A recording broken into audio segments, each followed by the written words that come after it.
আজকে ভারতবর্ষের জমিনে মুসলমানদেরকে বের করে দেওয়ার জন্য বিভিন্ন কায়দা কৌশল হয়েছে না কথা বলেন।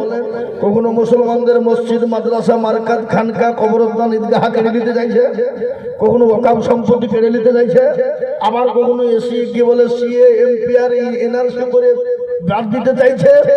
আবার যখন বাদ দিয়ে হইল না, আবার এটাকে নতুন একটা বের করেছে SIR। আপনাদের দিকে হয়নি নাকি? হ্যাঁ, কেউ বলছেন 1.5 কোটি ঢুকে গেছে, কেউ বলছেন 2 কোটি চলে গেছে। এই যে আপনাদের দেশের এক বন্ধু আছে বলছে 1.5 কোটির ওপরে, কিন্তু ভাবছি SIR করতে গিয়ে দেখা গেল কি 58,20,868 জন। তাতে বাদ পড়ল মুসলমান 3 ভাগ 3%, আর তারা পড়ল 97%। বুঝতে পেরেছেন না? পারেন নাই? হ্যাঁ, 97% তারা কারা যারা বুঝছিল যে মুসলমানদেরকে থবো না, হার ধরে দেবো, অমক দেব, তমক দেব, বিভিন্ন কায়দা। বাপ এখন দেখছি কেচে ঘুরতে গিয়ে কেউটে বেরিয়ে গেছে, সব বেরিয়ে গেল। কি হলো? করতে গেলাম আর হয়ে গেল।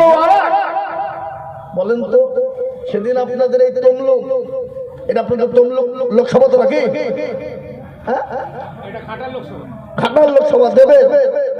হ্যাঁ, আর ওইটা হচ্ছে আপনার এই লোকসভা তমলুকের একজন বিধানসভার ওই লোকসভার তিনি বলছিলেন যে আমার লোকসভাতে 80 জন মানুষ বাদ গেছে, তার মধ্যে 79 জনই আমরা, আর 1 হয়েছে মুসলমানরা।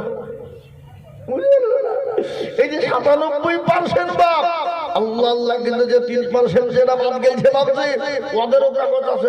কি করি, কে বিদেশ আছে, কে বোম্বে, কে দিল্লি, কে গুজরাট, কে সৌদি, কে কুয়েত, কে দুবাই আছে না নাই করে বলো এইগুলা। কিন্তু আল্লাহ রহমত করে মুসলমানরা অন্য দেশ থেকে এদেশে আসেনি ভাবছি, বরঞ্চ এদেশের মুসলমান অনেক চলে গেছে অন্য দেশে। কি বুঝেন আপনারা বলো? আর মুসলমানদের ডকুমেন্ট 2002 সালের কেন? ওরা যদি বলে আরো পেছনের 20 বছর নিব, তাও মুসলমানরা নিতে রাজি আসে না নাই করে বলো? কথা বলে আসে না নাই? কেন এদের তো ভয় নাই, কেন এই দেশের জন্ম আমরা।